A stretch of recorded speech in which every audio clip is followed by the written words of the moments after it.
Welcome in, everybody. It is the day before Snowmageddon. I'm not worried. Are you worried? Are you going to be here, Bryant Dacus? I'll be here. You're not, a lot more comfortable than I am in it. I can handle this. You just go a little slower. That's all. Don't try to accelerate too quickly. If you brake, pump the brakes. Now, unless you have to be on the road like we do, civic duty, I say, don't go. But, Dacus, you're going to have to go. But think of it this way. Nobody else will be out on the streets. That's right. That'll be the good thing about it. And you hope, like Walnut Grove, the bigger arteries, Poplar, 240, that those things are the first ones to get attention from snowplows. And also, I'll say, I'm pretty certain they're being proactive. They're putting down this new, I think it's kind of new, because when I was growing up in Chicago, even when I lived in Colorado, you either put down salt or you put down a combination of sand and some other stuff that was sticky, right? Now they have this liquid. I saw by the gallons, by the hundreds and thousands of gallons they put in these trucks, and it sprays, and it is supposed to make the snow melt when it gets there. But there's going to be an accumulation of snow, we are told. I believe Ron Childers and I believe all these other meteorologists that have been very specific, like weather. God, they love it, don't they? They should be actually, all of the weather forecasts should be brought to you by Kroger or Whole Foods or Aldo's or any of the grocery stores. Yeah. Because as soon as you hear about it, boom, people go. I used to think Dave Brown was in cahoots with Kroger, I swear to you. It's your business. Anyway, they now have this spray stuff that I think is going to melt stuff right away. So that'd be great. I hope so. But up to 6 inches, they're saying. That's really going to be That's a lot. Kind of fun. That would be fun. I'll tell you what, Dave, I was actually kind of upset last night because I'm sitting there late last night. I was talking to my girlfriend. I was like, yeah, during my break tomorrow, I've got to go to Kroger because I need some more lunch meat. Like, I don't have anything for lunch at the house. I got to get some fruit. She was like, oh, you're not gonna be able to go to Kroger. And I was like, why not? She was like, it's going to be packed. Everybody's going to be in there trying to get stuff for Friday. I was like, oh, you're right. So I don't know what I'm going to do. Oh, you didn't go? No, I didn't go last night. I should have gone last night. I tell you, but now there won't be anything there. Yeah, exactly. Somebody said, I'm going to be hungry. I don't know if this is accurate. If you know, call Bryant Dacus and let him know. Please. We're not going to do a whole thing on this, but I think like a lot of the shelves of bread, gone. Oh, man. Milk, probably gone. All I need is some deli meat and some apples and bananas. I'm not asking for much, Dave. I just need the bare necessities. Well, I don't know. I don't know what the status of that will be. I'm sure you will check it out after we are off the air. Cleveland and Oak City last night. The Cavs were winners at home. So now those are the two each divisional leaders. Will that be the NBA Championship Series? We'll talk about that. And a great game tonight. Houston and Memphis with second place behind OKC in the balance tonight at FedEx Forum. All of those topics on the ballot here in just a few minutes when we talk with Pete Pranica. We talk college football and the college football playoff. And you know what we got to do right now? We got to make picks for tonight, Dave. We just have to make the pick for tonight because there's only the one game tonight. Ron Higgins and I will discuss both the college football playoff games, and tomorrow when we'll make the other 5 picks. This will be the first of the 6, and we'll go over our numbers there, which I don't think are so good for you.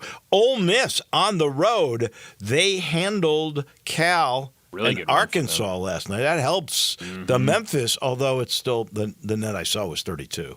It stayed at 32 despite that.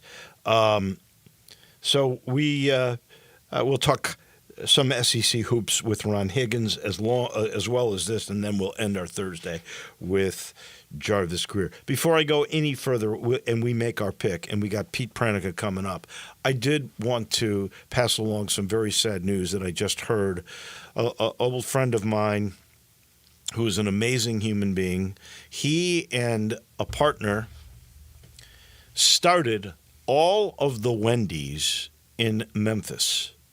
They as a group also were the ones that had TGI Fridays in Overton Square, the very first one of those in the Memphis area. They were brilliant people. But the guy that I was closest to, his name was Charlie Rogers, and Charlie had moved a couple of years ago to St. Petersburg, Florida. He was living in downtown St. Pete, and he loved it, and I know he did. His wife passed away really about 3-4 months ago, and Charlie unfortunately passed away earlier this morning. So for the Rogers family that is still here, our condolences, our thoughts, and our prayers with you. Charlie was truly a generous, happy, amazing guy. He will definitely be missed.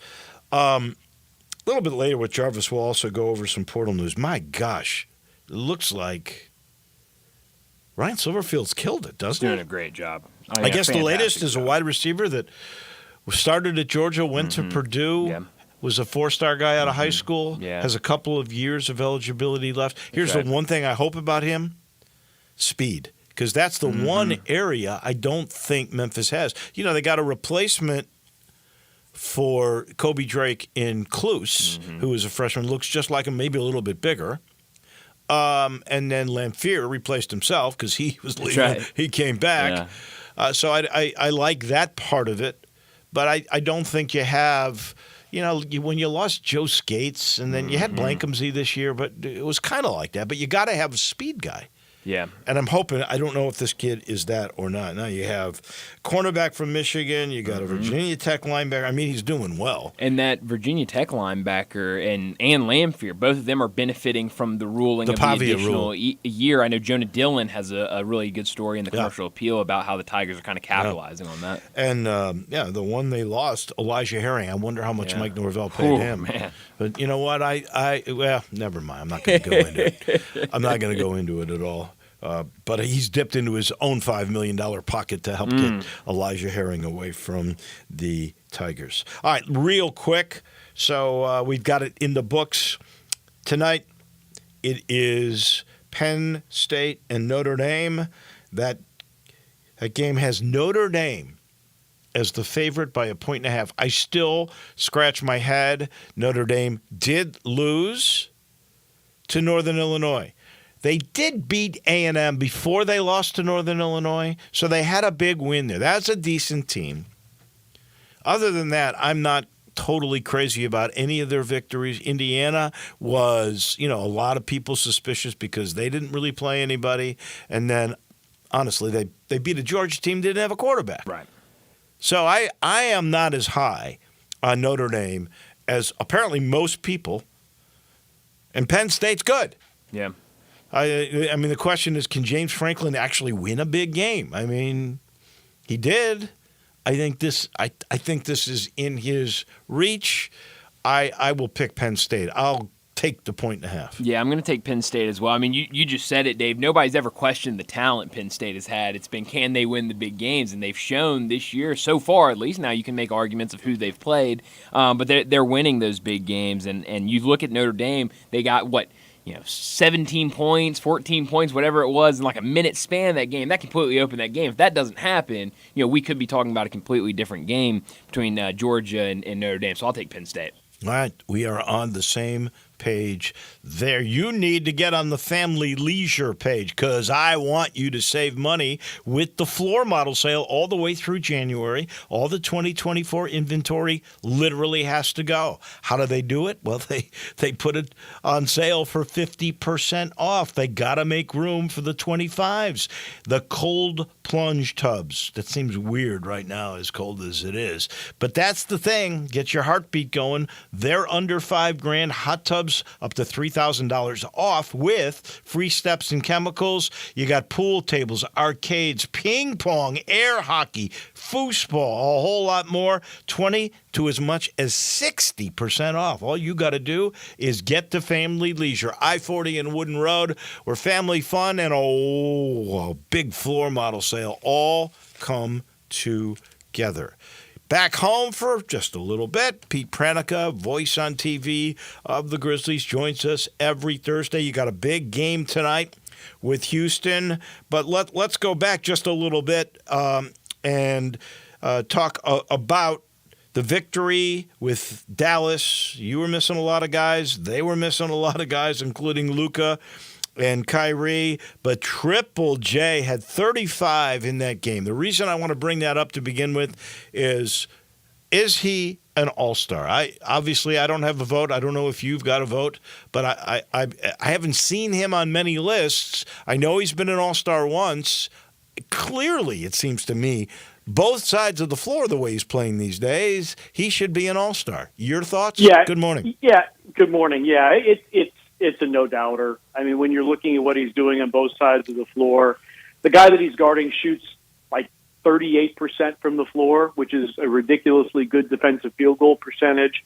He's getting stocks. He's scoring. He's getting to the free throw line. He's rebounding. You know, that had always been the knock on Jaren. Well, he doesn't rebound at a high rate. Well, he is now. So, he had a 30-10 game with 5 assists. Come on. Yeah, he's an all-star. And look, the fans voting, he's never going to be one of the top vote getters in the fan vote. But I think once you start really drilling down and coaches around the league make their voices heard and they tabulate their votes, I would think that he's got to be an all-star reserve. I would think so. And the fan vote, I don't care about. If that connects the fans to the game more, and that's what Adam Silver wants, why would I be against that? But it's all about visibility. And frankly, the Grizzlies being a smaller market team, and a lot of their stars haven't played a lot this year, that you could understand why they're not getting the visibility. They keep winning, and flex games will become Memphis games on national TV. No offense. And I think he will get that kind of visibility, and I think he's deserving of such. And I want to test this theory with you. It seems to me, and I'm not at the games. I'm watching you on TV for the most part. But what I see is a better defender than the guy that was the defensive player of the year. I thought in those days he was very good at rim protection and making sure he blocked, he was close to 3 blocks a game, I believe. I think he's a better overall defender in man-to-man situations now than he ever was before. Yeah, I mean, I would look at that. I mean, again, the defensive field goal percentage for me is a pretty good barometer when you're holding guys. Now, predominantly he's playing bigs, who should shoot a higher percentage around the rim, and he's guarding guys, and they're shooting less than 40%. That tells you that one-on-one defense has certainly improved. The block numbers aren't what they were before, but, I mean, in his Defensive Player of the Year, he averaged 4 stocks a game. He's at 3 and change right now. So I think he's having a very solid defensive year. I think Jaren has done such a good job of undertaking the role of professional basketball player, which is diet, taking care of your body, enhancing your physical abilities. He's done all of that. And he was very intense, I thought, this year on Media Day when he said, yeah, we're young, but we're young veterans. This is really our time to put our stamp on this franchise. And when you look at, he had a game, I forget, a couple games ago where it looked like he turned his ankle on the baseline. Guy, I know that he's questionable tonight with some thigh soreness, but he's been pretty available to this basketball team. And their big three's only been available for 14 games in the same game. Now, whether that'll happen tonight, I don't know. But his availability, I think the way that he has embraced the totality of being a professional basketball player and being a greater leader on this team, I think it has meant in just immeasurable success for this Grizzlies team. The old Brevin Nightline, where would they be without him? Ja and Santee also upgraded on the injury report. They could be available tonight. That would be nice. Boy, Trouble J probably wouldn't play then. But the fact that you have a good chance in the next game or two of getting Ja back, that would be so helpful because, let's face it, this is the keyest of all parts to this team. Yeah, without a doubt. You want to have healthy bodies back. And, Santi Aldama is a guy that I think should get consideration as long as we're talking about awards and honors. You should be considered for most improved player, I think, in the NBA this year. I agree. And it's a good time to get healthy because after this game, you have a road trip that is very, very challenging. I know Minnesota's had their ups and downs, but the Grizzlies historically have not played well in Minnesota. And then you go at Houston, where, again, they have struggled against that team and on the road. And then consecutive games against an improving San Antonio team. So this is a really, really good time to get healthy. I was reading, I can't remember which publication, DM or CA, that this year seems a more fatiguing schedule than in the past. You've been part of all the past, pretty much, of the Grizzlies. Do you buy that notion this one is tougher than usual with travel and fatigue? Yeah, yes, I do. The first run of games was just insane and highly, highly compressed. And then you have a 5-game road trip. 5-game road trips for the Grizzlies are fairly unusual because of Memphis's central location. So there was that, and Jay Huff did reference it in the first quarter against Dallas. He felt that the team was a little tired, and that was it. That was a draining road trip, even though that you had a couple of days off. You had the first was off, and second was a travel day to Sacramento. And you're playing high energy teams, and you're 2 hours time difference. Yeah, I think it has been a bit bothersome for the Grizzlies. And of course, when you're trying to play as fast a pace as they are, it drains you a little bit more. Yeah, and their pace is fast, and I love the way they move the ball. There's no doubt about that. It's a fun team to watch. Rumors out there. That happens when trade deadline is nearing.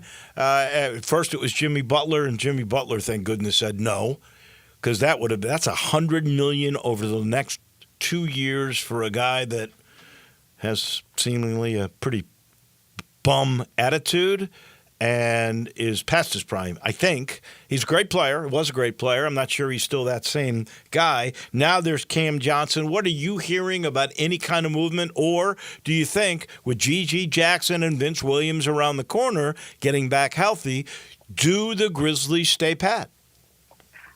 I tend to think, when you think about the Grizzlies and the way they've handled personnel, when they draft somebody and work hard to develop them, they like to keep them around to see what they can grow into. And those question marks really are Vince and Gigi. Was Vince's play last year, was that an outlier because he got a lot of minutes and a lot of other guys were injured?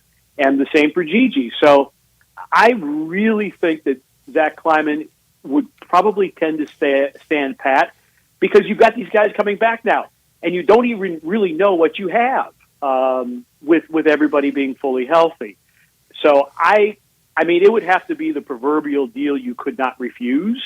But I tend to think that Dak is going to stand pat unless there's like some amazing offer flies over the transom, which, rarely happens in our league. What did you think when you first heard the notion of Jimmy Butler? I'd rather not. Right. Look. Jimmy Butler is a fantastic player, and when he got to Miami, you talked to the people in Miami, they were singing his praises that he's the heartbeat of the team and he's the driving force behind our team, and they just absolutely loved him. And somewhere along the line, everything went south. And you look at the previous stops, it never seems to end well with Jimmy Butler anywhere. And when you've got a team that is this tightly connected, basketball-wise, emotionally, a locker room that's this tight, do you really want to bring that guy in? To me, the answer is no. That's just kind of how I look at it because this is a good group. This is a good group that has been built organically. They get along very well, and do you really want to mess up that chemistry by bringing in somebody who's demanding a trade because they wanted to get out of Miami? And it makes no economic sense whatsoever. I mean, you can end up in the tax for a guy that I'm not sure how much he really brings to the table. Still, that's for sure. You got a big game tonight. Second place in the West, on the line, at home. I guess we'll see Steven Adams, the former Grizz. I know we'll see Dylan Brooks, the former Grizz. What kind of reception will they get? Kind of break down the game for us. I think there'll be a fond response for both those guys. Steve-O's coming off the bench right now. Houston, defensively, they're outstanding. Ime Udoka has gotten them playing at a tremendous level. You're not going to see their guys on the league leaderboards. They really do it as a collective. Fred VanVleet is top 10 in assist-to-turnover ratio. They love to post up. They're a little bit of a throwback team, and the major change that Houston has undergone from last year to this is last year they were shooting 50% of their shots from three. That number's way down. So they're shooting fewer threes, attacking the paint a little bit more. They don't shoot a high percentage, but they're long, they're athletic, and they're the best offensive rebounding team in the league.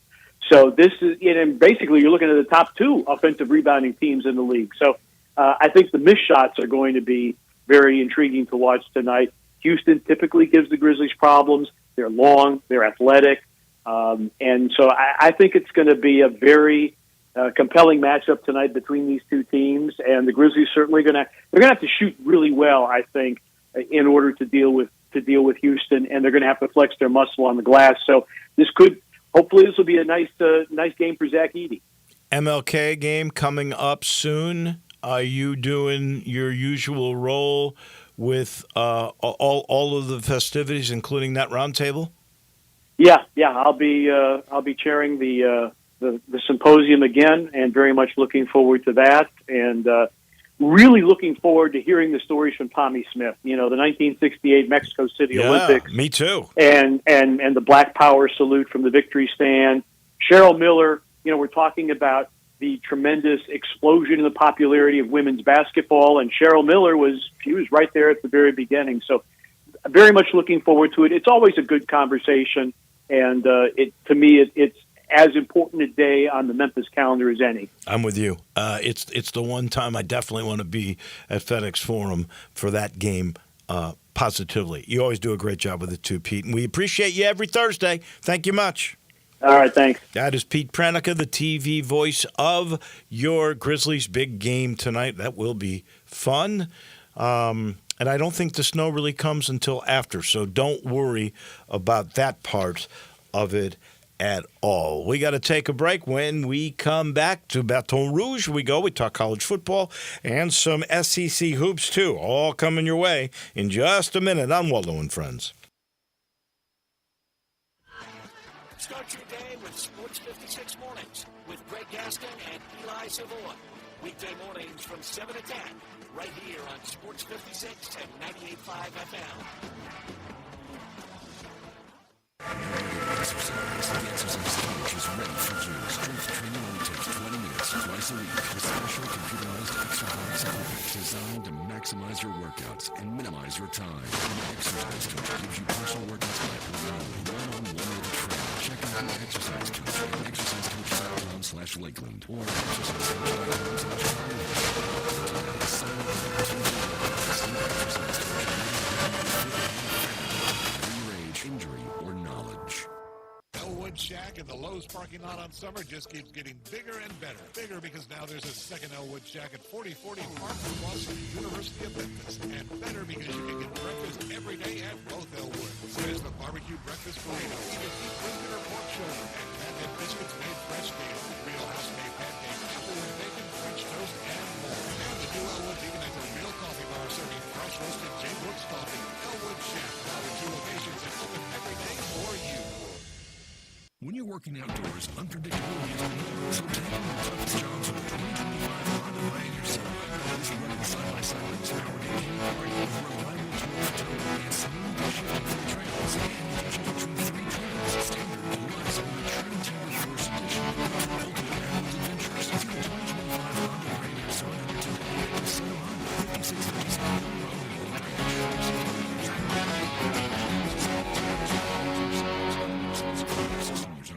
Fall is football at the Owner's Box Sports Bar and Grill in Lakeland, Town Square.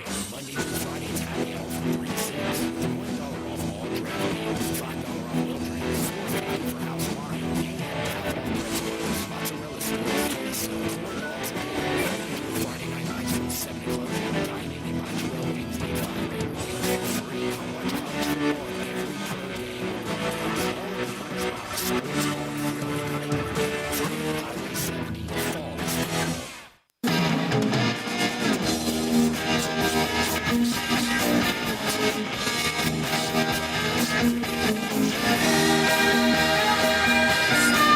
We'll go down to Baton Rouge momentarily, but there is breaking news this morning, and it involves one of our guests. How about Is that true? Yeah, Dave, I'm scrolling through The Athletic about Yeah. 15 minutes ago, and I see the headline, Titans radio voice Mike Keith leaving to call Tennessee Vols football and basketball. So Mike Keith on the move.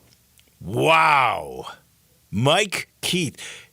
You think he knew on Monday when we were talking Titans? He might have. I don't know. He did say, I will say this. He Or told Tuesday, you, I mean, didn't he? Tuesday. He told you to go look at The Athletic for a story about Mike did. Vrabel, and now He did. The Athletic He with the did. exclusive report. Well, in all honesty, I have talked with Mike about this particular possibility, Yeah. and he wasn't sure. Huh. And it's hard to leave an NFL Definitely. job. Definitely. And he did a lot for that team. Wasn't just doing the games like some guys. And I'll give you a good example of the old days, but Gene Deckeroff, who does the Tampa Bay Buccaneers. Yeah. For years, he was doing Florida State and the Buccaneers. Did them both, but all he did was the games. He really didn't do Tampa's TV shows, Right. Tampa's radio shows. You know why? Our TJ Reeves did those. That's right. So, and you're saying he's leaving. That's right. That's So what, he's that's not what going to this is do saying. anything with the Titans. Well, congratulations to our guy Mike Keith. Absolutely. We will still talk to him Yes, we will. next Tuesday. I'm assuming. Well, Now we'll have a Tennessee Vols guest, Dave. How about that? we'll do that. We're keeping him. I like that. And you know who else we're going to have on?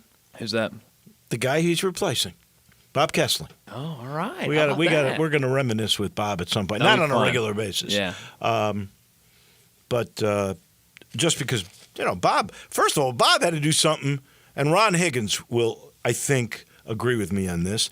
Bob did what you don't want to do in life, which is follow a legend, follow somebody that was so beloved, and he did it. He made it. He lasted how many years? He's been doing it 20-something years. So congratulations to Bob Kessling for that. Ron Higgins, good morning. You shocked it all. Mike Keith, the new voice of the Vols. Good morning. Good morning. I guess he just wanted to go to the clean amateurism of college sports once again. They're all pros now. Come on. If he thought free agency was crazy in the NFL, he better relearn the college roster every year. Well, he will. He's pretty good. He's great. I mean, I always thought Mike wanted that job. I think he probably wanted it a long time ago when Kessling got it. I mean, and then the Tides thing came along. It was perfect for him. I mean, Mike's great, and he'll do a great job in the Vols deal. I mean, look, Kessling did as good a job as any humanly possible to follow John Ward. Right. I mean, really, Ray Perkins didn't follow Bear Bryant very well. I mean, the guy following Krzyzewski's, it's tough. I mean, we follow Actually, legends. Shire's doing pretty well. His team's second in the nation? Yeah, it took him a couple of years, but he's doing pretty good. But I mean, when you follow Bear Bryant, or kind of follow Nick Saban, Right. Tennessee never found anybody to follow Summit. Hired. Well, two of the Kalen former players. DeBoer won 9 games this year, which I know is disappointing. Don't get me wrong. For He's awful, Alabama. Dave. He's awful in Alabama. He's awful. I know. My God, I dude. know it. I know it. Because how can you follow Nick Saban? That is absolutely impossible. It is. I mean, it just is. And and correct to Kalen DeBoer, he's got to be his own guy. And that's all you can is try to be is your own. What you do, your own person. If it's not good enough, well, it's not good enough. But you can't be anybody else. I think the mistake of people, most of people who coach under Nick, except for Kirby Smart, try to be like Nick a lot in a lot of different ways. And Kirby really didn't. I mean, he borrowed a lot of Nick's stuff, but he wasn't as far as temperament and like Will Muschamp. Right. No. Dickey, no. I mean, a lot of people who coach under Nick tried to be too much like Nick and failed. And you got to be yourself. And I think that's the secret of Kirby. Of course, he had a terrible year. He lost in the playoffs. He's no good either. Right. Without a quarterback, that's the problem. Yeah, without a quarterback. Yeah. Are you surprised, seriously, that Nick Saban, and you've known Nick Saban a long, long time. I think around Memphis we all kind of do because his agent is Jimmy Sexton. I believe that Sexton and Saban, that marriage really began, Jimmy, with getting all of the coaches. So that's a pretty good story in its own right. But we all kind of know Saban, as you just mentioned, this very gruff, sort of introverted guy that was all about X's and O's and a routine that he would never waver from, and really not the most likable guy in the world, to now a beloved guy doing funny commercials and so accepted on game day, and I think helped the profile of game day, which had, because of Lee Corso's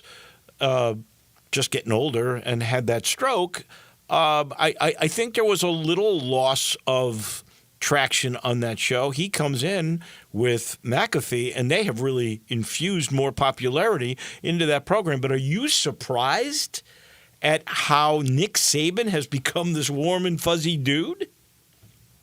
I always kind of knew he had that side to him. I mean, I talked to Nick a lot, especially at SEC business meetings. For some reason, he just gravitated toward me like at a cocktail party, and we talked, and I always kind of knew it was in there. And I knew that he was so intensely focused on football. That's the only way he knew how to do it. And the day he didn't know how to do it, he'd have to learn how to not to do it. And I think his wife really helped him lighten up.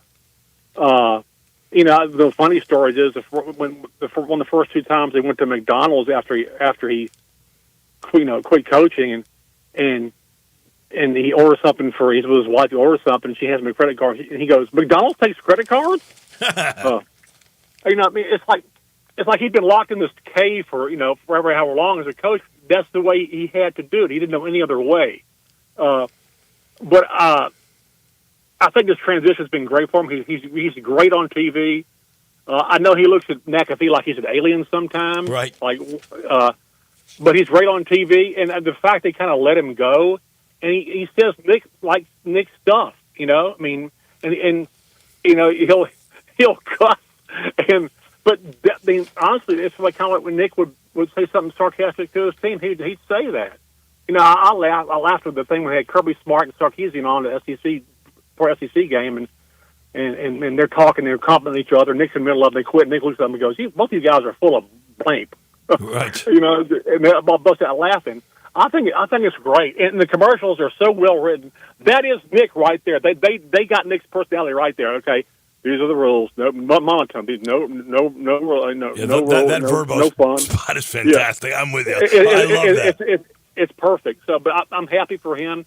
He's been a great addition. I hope he, wants to do it as long as he can. I don't think he'll ever get back in coaching again. I think he's had enough. Oh yeah.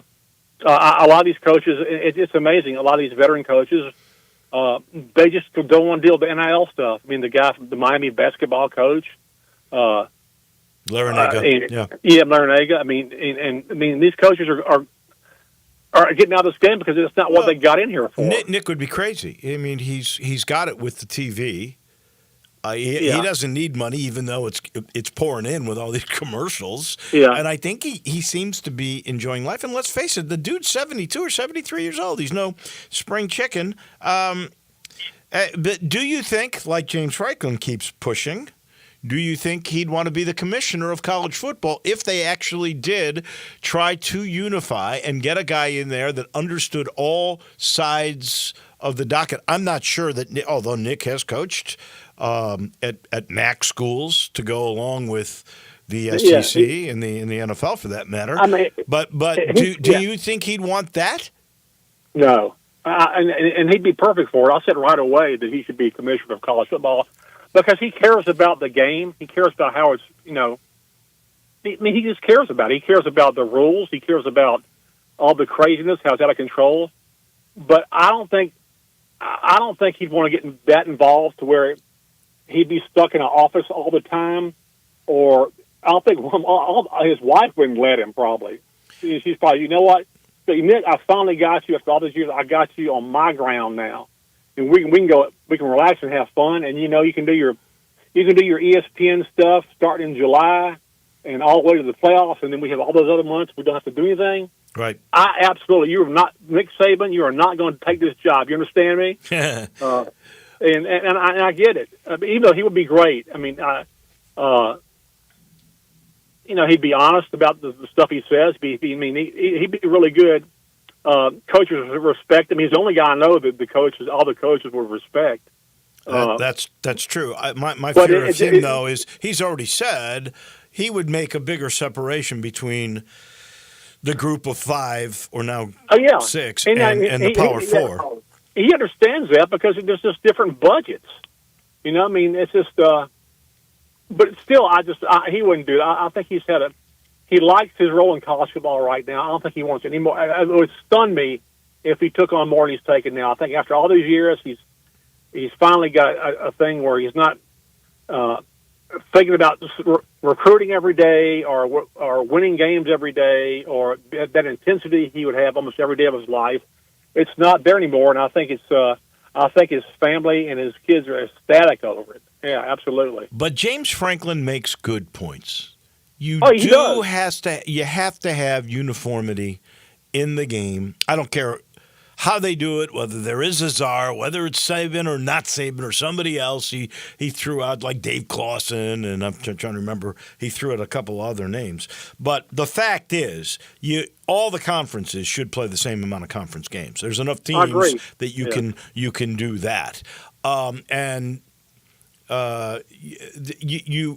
You can't have a school like Notre Dame that thinks it's above the law. And, he said that in a nice way, but it's true. Notre Dame should not have the ability to get into, and they can never be, by the old system, a bye team because they aren't in a conference. That was the only penalty they paid, but here they are in the Final Four. They're given too much. You've got to have fairness in all of this. That is not the case. I agree. I think all teams should be in conferences. They all should play the same games. I mean, you have to have uniformity. In some areas, you really do. Just like I think there should be a mandatory uniform drug policy, and it's not even mandatory within the league. I mean, every school has a different drug policy, and it's crazy.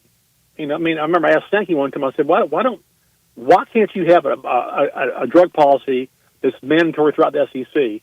He goes, well, we don't want to infringe on the school's rights. I said, they're in your league, Greg. Yeah. Okay? That's part of being in the league. I said, the SEC is all for one for all. I mean, that's how y'all share revenue. You do all this stuff together. I mean, I don't understand the drug policy thing. He says, well, it's a touchy situation. I just think, I agree. I mean, everybody should play the same amount of conference games, and everybody should be in a conference.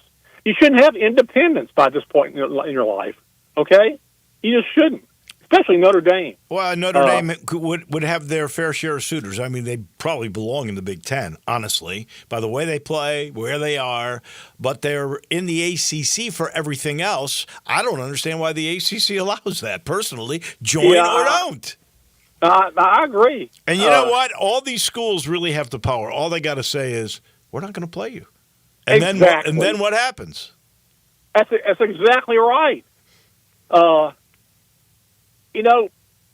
Kelly knew it would be a hell of a lot tougher in SEC than it was in Notre Dame. I mean, he wanted to take the job because he knew it would be harder, honestly. Yeah. By the way, he's killing it in the portal. I guess he's got the number one portal team. Yeah, they have some money to buy some players. He went out and bought it top shelf players. Yeah. He put $1 million in of his own money into it. Yeah, Before I run out of time, let me get to Notre Dame, Penn State, that game tonight. We've been talking about Notre Dame. The Irish really have, one excellent win, A&M. They lost to Northern Illinois. They've run the table since that time. They beat Indiana, which, you could say was the suspect team. I think they belonged in there, so I don't want to downplay it too much. Then they beat a Georgia team without a quarterback, and I don't think you got a team if you don't have a quarterback. Unfortunately, that was the case for Kirby Smart and his Bulldogs. What do you think happens tonight? Is the right team favored? Yeah, Notre Dame's favored. Yeah, the right team's favored, yeah. But I think Penn State may be the points for it. I think it's going to be a really good game. You finally get down to where it's tight. I mean, the four best teams are left. I think these are tight games. Just like I know Ohio State, people are going to blow out Texas because Texas is kind of, spotty. I read this story that SEC fans are kind of peeved that the only SEC team still in there is the one that wasn't in there the year before. Any truth to that? They should just shut up. I mean, they're in the league now. Okay, they're in the league, Right. and so be proud of the fact that you have a team in the semifinals, even though it's Texas. I don't care. I mean, I'm ecstatic Texas and Oklahoma are in this league because they've made the whole league better in every sport. I mean, it's hard in every sport now: football, basketball, women's basketball, baseball. It's in softball. I mean, those two teams coming in have made the league even harder, and I appreciate that. And I'm glad they're in the league. I really am. And if Texas has made it that far, good for them. I mean, yeah, they lost to Georgia twice, but you know what? They found a way to get there. Are they a great team? No.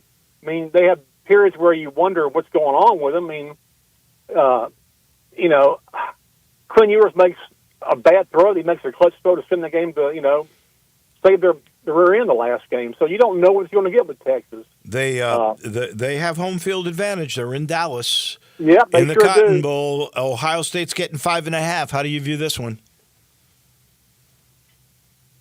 Texas will beat the spread, but Ohio State will win the game.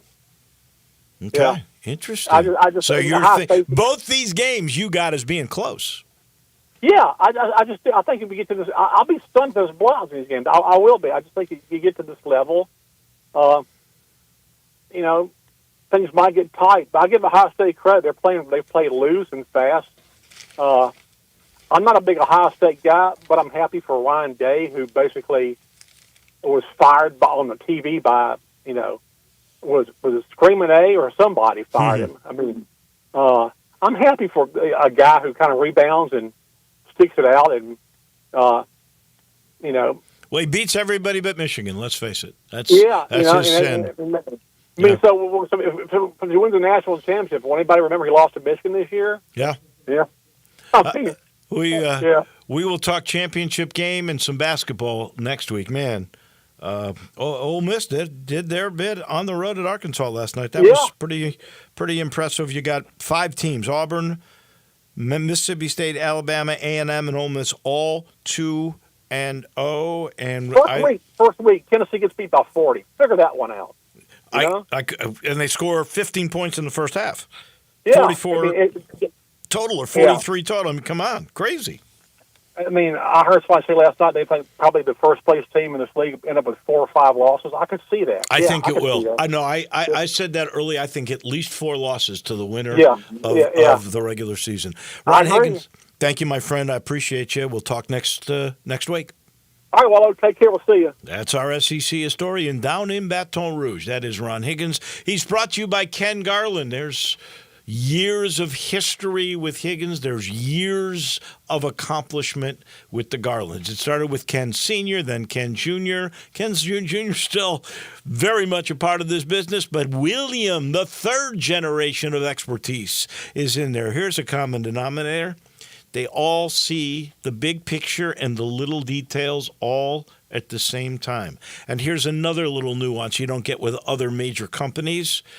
They don't think the job is ever done. They're there with you all the way through the building process after it's built. If there's any little issue that you might have, they're on the spot. They'll be there to make sure everything still functions and works properly. That's the way they do it, and they have for 3 generations. If you want to remodel, you don't want to leave your beautiful lot and your location, renovation with innovation. They specialize in bringing all the modern amenities into an older home. Or if you need land, they've got it. If you don't know how to utilize the land, 3 generations of wisdom. It's great. Go to their website, kengarland.com. You'll see what I'm talking about, and then make that call. They are the premier builders in Memphis. They are Ken Garland Custom Home Builders. Back in a minute. We end our Thursdays, as always, with Jarvo. He's next.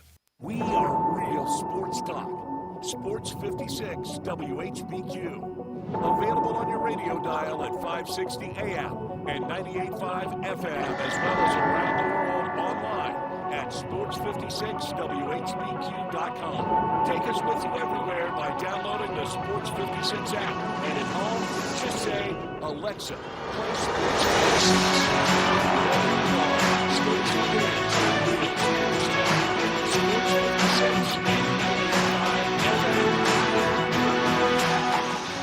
If you need glass replaced, there's only one name you need to know. Benswinger Glass, the largest full-service glass company in the U.S. They've been an industry leader for over 145 years. For all your residential, commercial, or auto glass needs, Benswinger Glass is the name you need to know. 24-hour emergency service for all commercial customers, plus a nationwide warranty on all professionally installed glass. Visit Benswinger Glass in Midtown at 340 South Hollywood across from the Liberty Bowl. Visit BenswingerGlass.com. Benswinger Glass. I'm Gary York. I'm the service director of Lexus in Memphis. Our service department wants to be more than just a place where you get your oil changed. We do glass repair, windshield replacement, recalibration of your camera and sonar systems, even wheel repair, tire replacement, all the things you would expect from a luxury automotive dealer. Please check out our website. You can schedule your appointment, check out our specials, hours of operation, or if you'd like to do it in person, please reach out to one of our associates at 912-715-5199. Napa Cafe celebrates 26 years in 2024. Hi, I'm Glenda Hastings, owner of Napa Cafe, and I want to thank you for making us part of your dining experiences. Treat yourself tonight with a delightful dinner. Maybe start with an appetizer like our baked sweet peculiar peppers stuffed with goat cheese and mozzarella, finish with basil pistou, and move on to one of our cozy dishes like the double chocolate stout braised boneless beef short ribs with tonkatsu sauce and creamy mashed potatoes, or a fresh seafood dish like our pan-roasted ginger buttered sea bass with cilantro soy vinaigrette. I get hungry just talking about it. Don't forget about dessert, our famous sweet buttermilk pie with brown sugar sauce, or drink your dessert with one of our signature dessert cocktails, like the lemon cheesecake martini, lemony, icy, frothy, and dusted with graham cracker crumbs. Napa Cafe, open Wednesday through Saturday for dinner starting at 5 o'clock. For reservations, visit our website at napacafe.com. Come join us as we celebrate 26 years of Napa Cafe. We can't wait to serve you.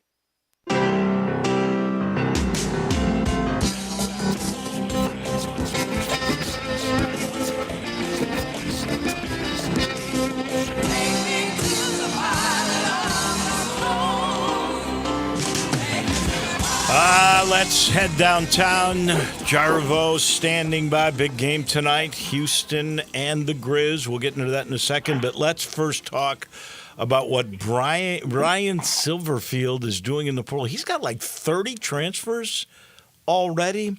We were talking earlier. They just signed a wide receiver that started at Georgia, went to Purdue. C.J. Smith's his name. That goes with a cornerback from Michigan who was a 4-star out of high school, a linebacker that I think was out of high school here, went to Virginia Tech, who's a big-time player. You're talking about William Whitlow returning, Anthony Lamphere returning because of the Pavia thing. I mean, I'm starting to get excited about this deal. Well, one thing, we all knew it was going to be a totally different team this year coming back because that was basically a senior-led team, and then you're always going to get some transfers here and there. But that junior college rule that came out of the blue, so getting Whitlow back is big for the defense, and then getting a guy come home that's been it's a defensive back with the Big Ten program and has done well there, and he's coming home. And then the wide receiver group, I'm really excited about because you knew you were going to have to replace basically your whole receiving core. And it looks like the guys they got have some really, really good credentials, got some speed. That's what they needed.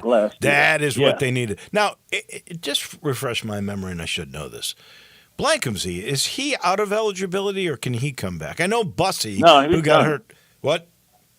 I believe he's done. Blankumsey? I think he already. I think he already put a thing out that he's going to go and try his luck in the draft, and whether or not he gets drafted, there's always room for guys with speed. In the flanker kind of position, he could play that, and he's definitely got speed. So good luck to him in his pursuits. I think he had a COVID year, but he elected not to use it. Okay, I wasn't sure. Yeah, but he did not transfer. So they got Cluse, Lamphere, The kid that was a 4-star guy that didn't play this year, he's eligible to play, so he's got some speed. I don't know. Is C.J. Smith the speed merchant? I don't know. Is that the 6'4" kid? I mean, I know That's the kid that's that just transferred from Purdue. Oh, from Purdue. I think they're like 6'1", 2", something like that. He's okay height-wise. But you got to have they sorely lacked speed last year. That's what they went after to get overall team speed on the in the wide receiver room. And that's why Seth Hennigan's numbers were not quite as good, because he did not have guys that could basically, just run their way open, just from a pure speed standpoint. So it looks like they've added that, which is a good deal. And, you got the new quarterback coming in, has all the credentials, the best one they've ever signed, ever, a true 4-star. He just played in that U.S. Army All-American game. It's going to be exciting, to see how it's going to work out. We got an update here. I've got something about the speed of the kid that they just got, C.J. Smith from Purdue. This is from his 247 sports page out of high school. You're all over this stuff. Come on. I just want to read the first sentence from this. A true speedster has broken 10.3 in the 100-meter and 21 in the 200-meter dash, making him one of the fastest prospects in the class of 2022. That's what the Tigers needed. They haven't. Skates was fast. You missed him. Blankham's, he had speed. Yeah. I don't think it was Skates-like. No. So this is the kid that will be that. Kluse is going to be like Kobe Drake. He's a possession guy. Yeah, he's going to be a bigger version of And Kobe don't forget, Drake. Bussy's a good player. He's coming back. Yeah. What's the name of the kid that was the 4-star that signed? Oh, I forget his name. Yeah, but he was a didn't good play player, last year. Did he? He didn't play last year. But Did he he was a good get player in high injured? school. Is that what I think what happened he might there? have been dealing with some injuries. Yeah. Well, plus, you had the senior. Everybody was a senior. What's he going to do? Who's he going to play in front of? He's a rookie coming into the fold. So and then sometimes that learning curve is a little longer. Yeah, and you're mentioning the quarterback room. You got the Hill. You got you. Don't forget the kid from Nevada that's been a pretty good player, and has played college ball and started in college football. And then we keep forgetting about Aiden. Arrington Maiden. Maiden. I mean, because that kid was a pretty sought-after recruit too out of Texas. He was a solid recruit too when they got him. That's we only a got true to see, competition. Maybe 1 or 2 plays from him this year, because quite frankly, Tigers didn't run away from too many people. So Seth had to play pretty much the whole game. But and Harris Boyd, is he back? I think he's back. Boy, that quarterback room, there's really a competition. So, it's going to be some competition in there, especially with the transfer coming in from Nevada. But the competition is good, and may the best player win. And you got some talent, so you got something to work with. College football playoff system, Final Four, it starts tonight. You pleased with the system? Any tweaks you would make? Is it going to go to 16? I think 2 tweaks I would make. Okay. First, I'm getting off of campus sites. I don't like that. I'm with you. Too much of a 100% with you to the home team, and it totally just takes the bowls out of it. And that's what the bowls should be. Yeah. And they should rotate the bowls around. They should rotate the games around to every bowl. So the Liberty Bowl could get maybe a first-round match. But and I'm not just saying that to be selfish for Memphis. I'm just saying that they should rotate it around anyway. Well, the 7th oldest bowl should be in consideration, personally. Yeah. And then the second thing is the seeding. They just got to do something with the seeding, but that's a tweak that they can do. And and I like a lot more people now jumping on the bandwagon and saying that they're going to change. I don't think they should go to 14. Just go on to 16 like everybody else. I agree. Every other division in college football. And just do that and get it done. And then, hey, anybody that gets in or gets left out, you can't really cry about it. And if you don't make it, you'll have a bowl game to play. So there you go. That's what I think. I'm with you. All right. Big game tonight. Second place in the West. West. Is like playoff indication here. Yeah. This 2 and 3 in the West. And, if it goes on, in the second round, the 2 and the 3 would play each other. So, if both teams advance to the second round, then they will probably play each other. So you want to get home court advantage. You know what I mean? Mm-hmm. Houston's already won up on you because they won the first meeting this year in Houston. and you're going to face Houston twice, basically inside a week. Right. They got the game here tonight, and then they're at Houston on Monday night. So it's a good time for all these guys getting back healthy. It looks like you got questionables tonight for Ja, Dez, and who's the other one? Santi questionable. Santi Aldama. Oh, Santi, that's right. Yeah, so you got a chance to get some of your guys back. Is it's Bain like in that amazing same? Is Bain in the same upgrade? Yeah. Wow. Yeah, Well, if you got those Dodd, three Desmond, back, Bain, it goes a yeah. long way. There's no Goes question. definitely a long way. When is Gigi Yeah. Jackson and Vince Williams going to be around? Well, Gigi's ramped up now. He's working with the hustle. So he already had his workout with the hustle. He's back up with the big club now, so we could see him within a week, probably, I would think. And he's also put on about 10, 15 pounds of muscle. He's not just out just eating bonbons while he was out, I hope And a not. lot of people are saying, hey, look, wow, it's been so long. When's he ever going to come back? Well, they said initially it'd be, 5 to 6 weeks. So he is at tail end of the 5 weeks right now. So he's right on schedule for his comeback.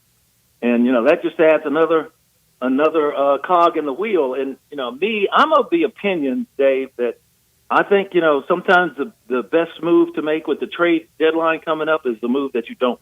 I'm with you. I think I wouldn't make a move, not for certain, not with Jimmy Butler. Now the Cam Johnson rumor, I don't know. Yeah, What do you got? he's What do you interesting. got to give up for Also- Cam Johnson, though? Yeah. Also, I think Zach LaVine is on that list too. I mean, Zach LaVine's a really good player, and he has been a Grizz killer in the base. Pretty much plays that way against everybody. But you may already have that guy on your roster in Gigi. And you already got Vince Williams, on your roster, a lockdown defensive guy who can also, knock down some shots for you. Plus, they're all on their rookie deals. That's the main thing with Jaren coming up. Jaren's contract coming up, and he's playing like an all-star. So he is going to demand, as he should, all-star money. No doubt. You can keep the band together, and you still got your players on your rookie deals that, if you're healthy, man, you can roll for a while. Well, he's been So, terrific. that's my opinion There's on no denying that. He has just been terrific and consistent and available all year long. Jarvis Greer, as always, we appreciate you. We'll talk to you next Thursday. Good getting back with you, Dave. We had a little holiday break there, but good to get back. Let's roll with it. Let's roll, as you say. Thank you, my friend. That That's is good. Jarvis Greer, and that'll do it for us today. Keondae Henry, the four-star Keondae freshman. Henry. Yeah. What happened?